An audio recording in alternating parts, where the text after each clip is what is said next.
Modal saya itu nggak lebih dari 600.000. Waktu itu saya sudah punya alat mesin bor satu. 600.000 itu saya belikan 2 alat lagi, mesin gergaji. Saya kerja di rumah. Ini masih tentang keajaiban Allah ya.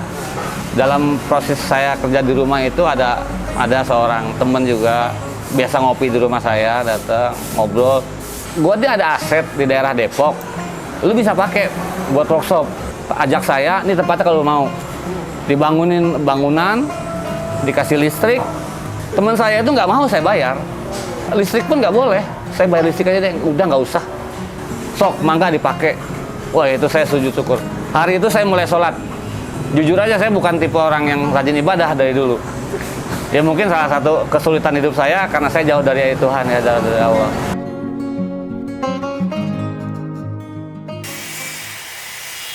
Assalamualaikum warahmatullahi wabarakatuh. Saya Adi, owner dari Adzola Furniture. Saya berasal dari keluarga, boleh dikatakan keluarga yang kurang mampu ya. Karena waktu saya kecil itu bahkan untuk makan aja kadang-kadang kita susah. Jujur aja, dulu ibu tuh kalau mau makan anak-anaknya itu beli telur 1-2 butir, potong tipis-tipis, itu supaya kebagian semua gitu. Saya pernah kerja juga sebagai karyawan di sebuah perusahaan sekitar 8 tahunan ya.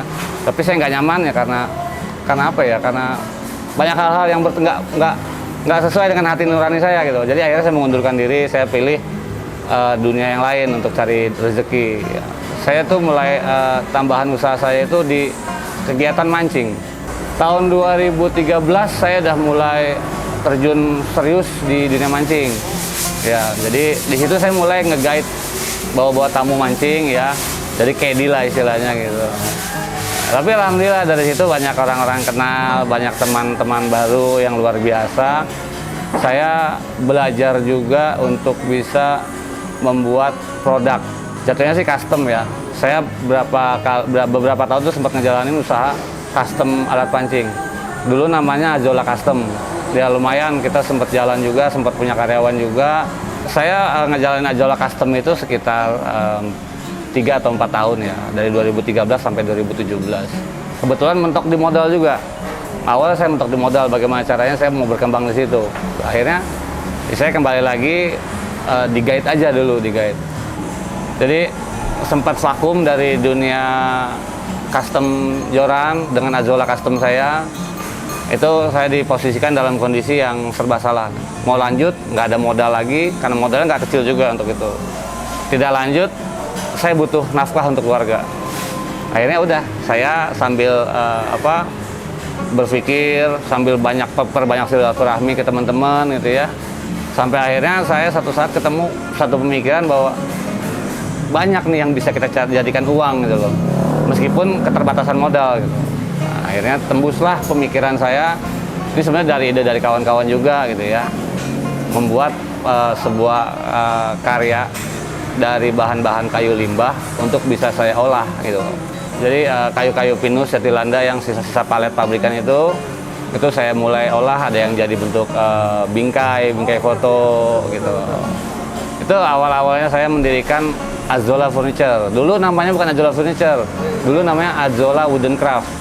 Karena saya mainnya di craft, saya nggak paham dunia furniture waktu itu.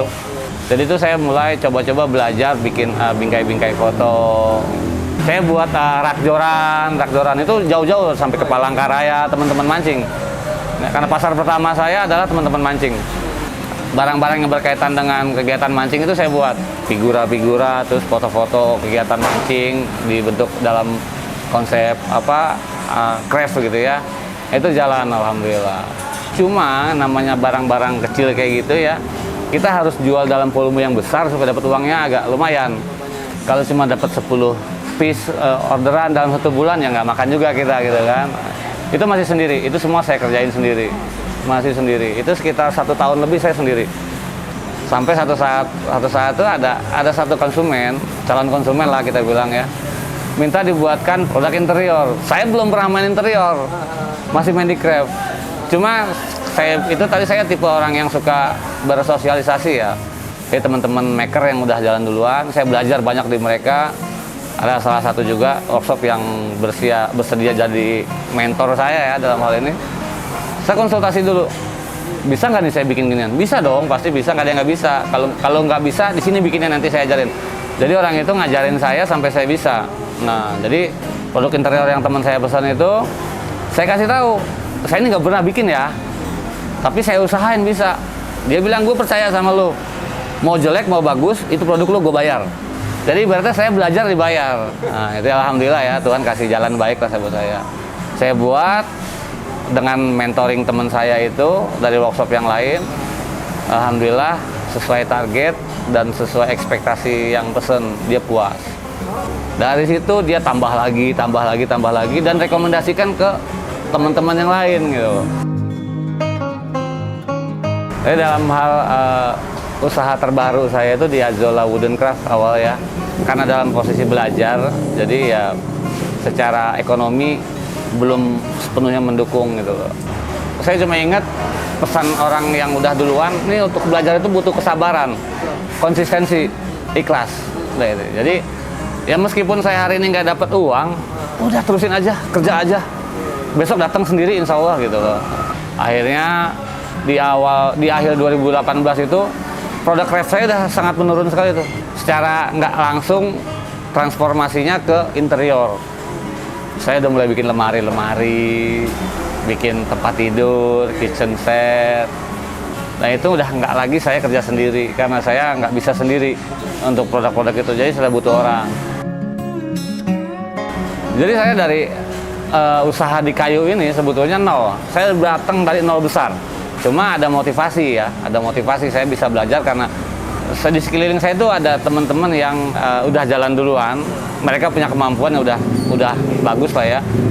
Jadi dari mereka itu saya belajar. Saya dengan bahan-bahan bekas. Kenapa saya pilih bahan bekas? Karena bahan bekas itu murah.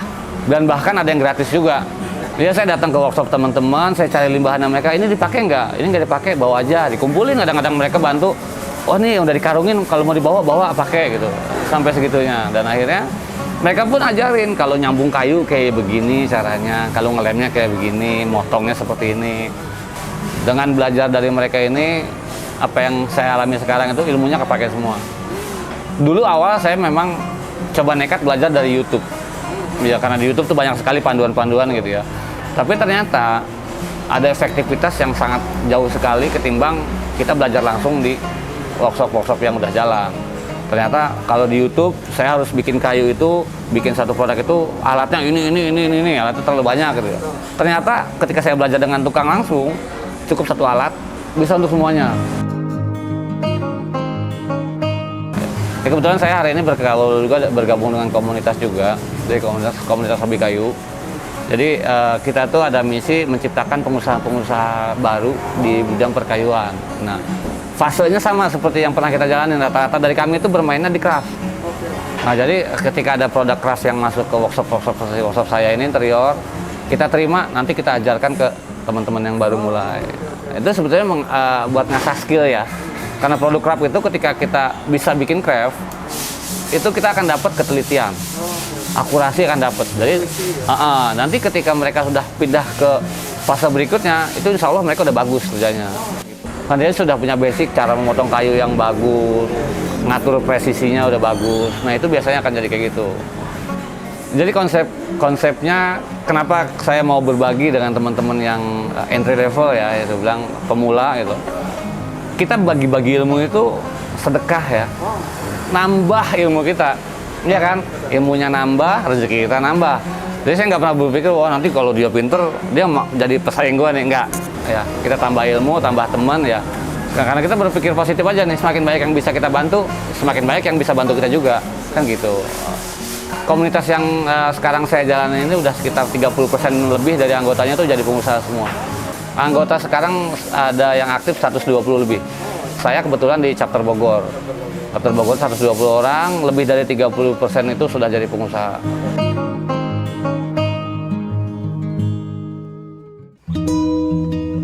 Modal saya itu nggak lebih dari 600.000. Waktu itu saya sudah punya alat mesin bor 1. 600.000 itu saya belikan 2 alat lagi, mesin gergaji. Saya kerja di rumah. Jadi ini halaman rumah saya sekitar 3 meter kali 3 meter. Ini pintu rumah saya. Jadi kalau istri saya keluar udah ngelangkain saya kerja gitu.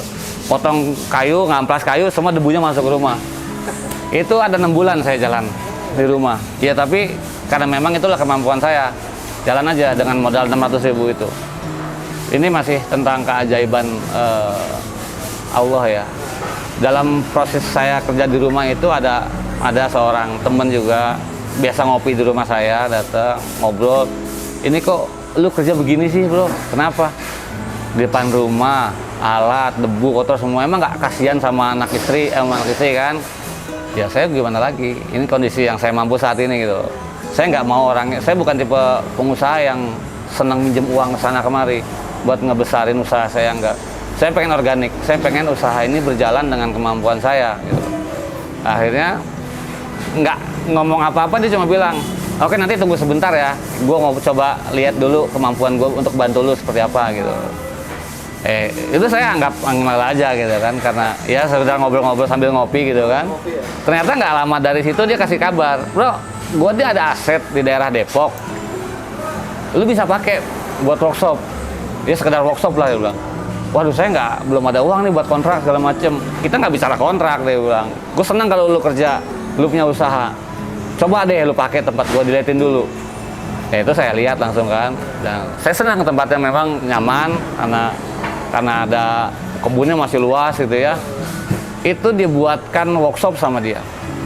Jadi bukan udah ada. Jadi dia ajak saya, ini tempatnya kalau mau dibangunin bangunan, dikasih listrik, sok mangga dipakai.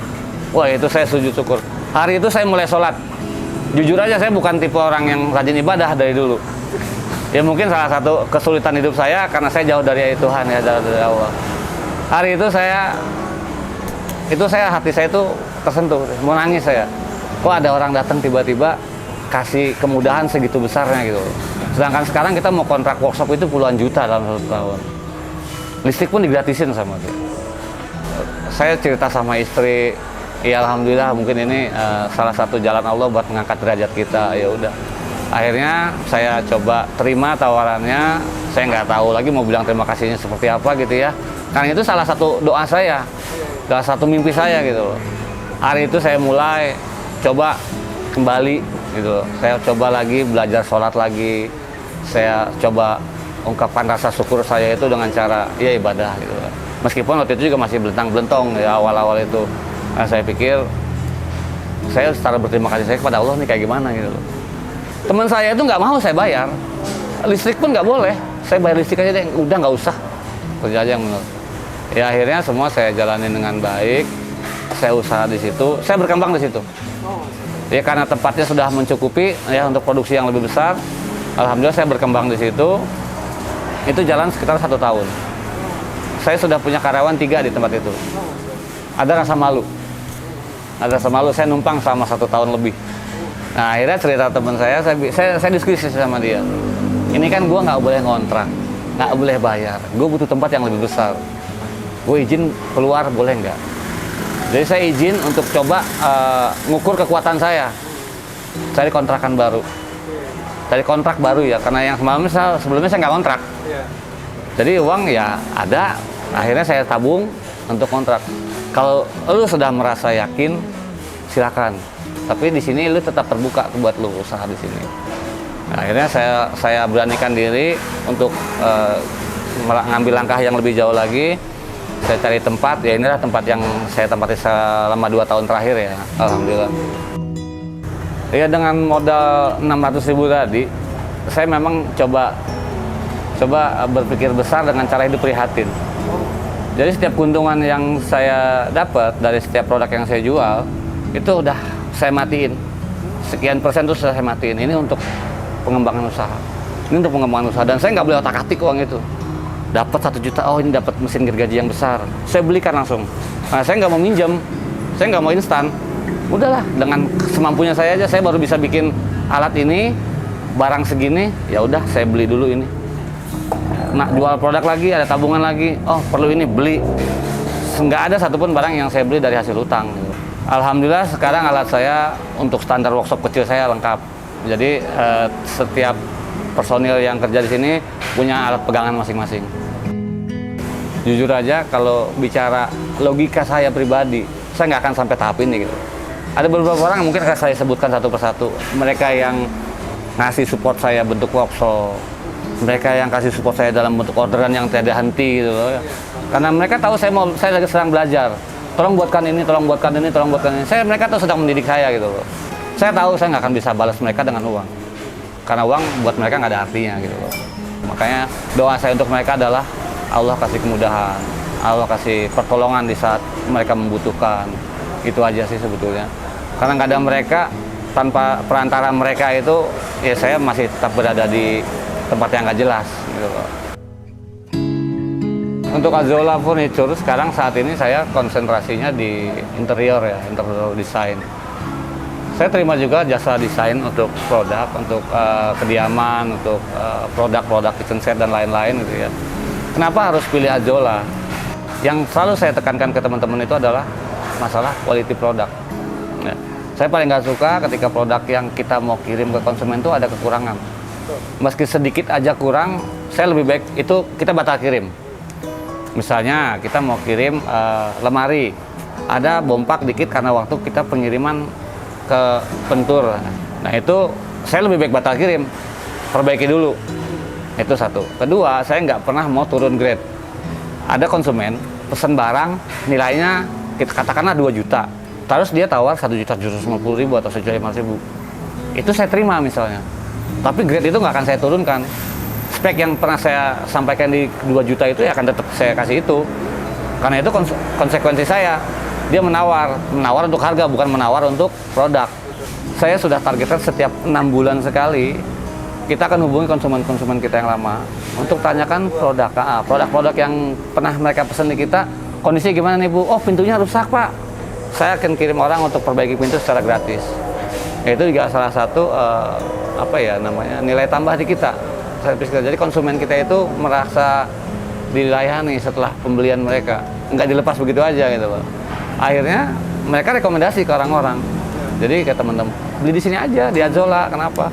Saya ini udah 6 bulan pintu saya copot, dipasangin lagi. Padahal bukan rusak, copot aja gitu. Karena memang kita sistemnya knockdown semua kan. Sekarang ini konsumen saya itu ada yang tetap ya. Saya sekolah, ada juga pabrik, ada kantor. Dan alhamdulillah mereka itu setiap butuh sesuatu berkaitan dengan interior pasti ke saya. Ada yang lucu juga sih ya, salah satu kantor di daerah Bogor, pabrik ya. Mereka tuh kalau pesen barang di saya, udah nggak pernah nanya harga. Mas Adi, tolong datang kemari, ukur, plak, saya ukur, Pak, kebutuhannya ini, harganya segini. Oh, sok mangga, udah dibuat. Saya nggak pernah lagi bingung, Pak, harga segini atau siapkan harga yang negosiable, nggak pernah. Jadi saya kasih harga terbaik, mereka udah bayar langsung gitu aja. Ya itu kan karena kepercayaan. Yang saya sampaikan adalah kualitas saya jaminan, Pak. Ketika Bapak beli barang di saya, 1 tahun ke depan saya akan kontrol barang Bapak. Yang berkaitan dengan produk, hasil kerja saya, ada kerusakan, hubungi saya. Kapanpun akan saya ganti gitu. Saya punya pelanggan juga dari kafe juga ada. Nah, yaitu kita bikin meja-meja kafe, meja bar, sampai apa yang terakhir di Margonda itu, selain kafe ya, dia ada 2 lantai, 1 lantai isinya kafe, kopi-kopi, atasnya adalah tempat kesehatan, pusat kesehatan. Kita bikin kabinetnya mereka untuk penyimpanan barang-barang konsumen. Kaitannya dengan interior, housing, kafe, store, rumah sakit ya, kita insya Allah kita bisa lah. Saya tuh takut kalau berhutang. Bahkan satu saat pernah didatangin orang bank, nilainya fantastis tawarin ke saya. Pak, dengan workshop Bapak yang sebesar ini, saya bisa bantu Bapak cairkan minimal 300 juta. Lalu saya bingung, 300 juta itu sebanyak apa ya? Saya bilang gitu. Saya sambil bercanda gitu ya. Kalau 300 juta saya bisa bikin apa nih Bapak? Bapak bisa besarkan usaha Bapak lagi, saya bilang. Pak, saya 600.000 mulai usaha ini. Alhamdulillah udah besar ini. Kalau 300 juta saya nggak tahu sebesar apa lagi. Saya bilang. Ya saya tolak baik-baik ya. Nah saya juga takut. Ya, saya bukan bicara masalah riba saja. Nah, saya orang yang tipe nggak siap dengan kondisi hutang. Saya sudah punya duit banyak, tahu buat bayar hutang ngapain? Mendingan buat bagi-bagi orang, buat sedekah, ya kan, buat ngebangun musola atau segala macam. Karena saya usaha, niat utama saya adalah saya satu bisa membahagiakan keluarga, kedua saya bisa bermanfaat buat orang banyak. Karyawan-karyawan saya bukan orang-orang yang udah saya ambil udah jago kerja, bukan. mereka yang saya didik dari nol sampai mereka bisa jadi sekarang. Gak bicara seberapa penting nilai spiritual dalam hidup sehari-hari sama bisnis ya. Dulu begitu mulai usaha ini, saya sholat itu memaksa diri. Saya memaksa diri untuk sholat karena itu salah satu fondasi ya. Itu sehari baru dapat 2 atau 3 waktu, itu udah berat sekali. Sampai sekarang alhamdulillah bisa ngejalanin 5 waktu itu. Dan saya yakin apa yang saya dapat hari ini adalah hadiah dari apa yang kita lakukan, menjalani perintah gitu, perintah Allah gitu. Dulu hidup saya bukan nggak pernah tenang ya. Hidup itu jauh dari kata tenang. Jiwa itu kosong, hampa gitu. Kenapa? Kita sholat enggak, berbuat baik enggak, maksiatnya nyambung terus gitu ya. Ternyata dengan adanya pola hidup yang baik sesuai anjuran agama, ada batasan-batasan. Jadi saya membatasi diri nih untuk hal-hal yang sekiranya nggak bisa, yang nggak layak, nggak pantas dikerjakan, ya kita udah nggak kerjakan lagi. Karena kita malu. Pertama malu sama ibadah, kedua malu sama anak udah mulai besar gitu ya. Ya, kalau kita mau berkah usahanya ya itu dinikmatin usahanya, disyukurin usahanya sambil ngejalanin panduan-panduannya. Kan Rasulullah itu sebagai contoh yang paling baik ya untuk jadi seorang pedagang, pengusaha. Semuanya beliau contohkan. Harapan saya buat Azola adalah pertama, saya ingin karyawan saya sejahtera. Itu karyawan saya pertama. Ya, terlepas nanti Azola itu membesar, berkembang, kan bisa saja dari karyawan saya yang sekarang tukang nanti jadi kepala cabang di workshop-workshop yang lainnya gitu. Karena janji saya kepada mereka adalah ketika ini besar nanti kalianlah orang-orang pertama yang akan menikmati hasilnya, bukan saya. Ya, saya dan keluarga saya adalah penerima gaji, ya, numpang cari rezeki sama kalian gitu. Artinya dengan adanya usaha ini saya kepingin tuh ketika nanti kita pulang dipanggil, udah ada timbangan pemberat kita untuk kebaikan gitu. Karena sejauh saya hidup mungkin lebih banyak maksiatnya saya ketimbang berbuat baiknya gitu. Ya sekarang mungkin Allah kasih saya kesempatan buat berbuat baik, insya Allah ya.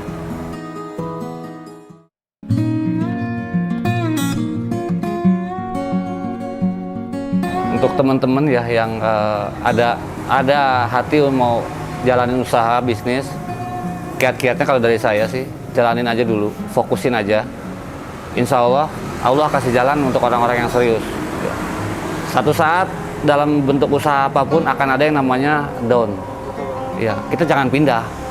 Insya Allah itu cuma sebagai ujian buat kita untuk naik di level yang lebih tinggi lagi.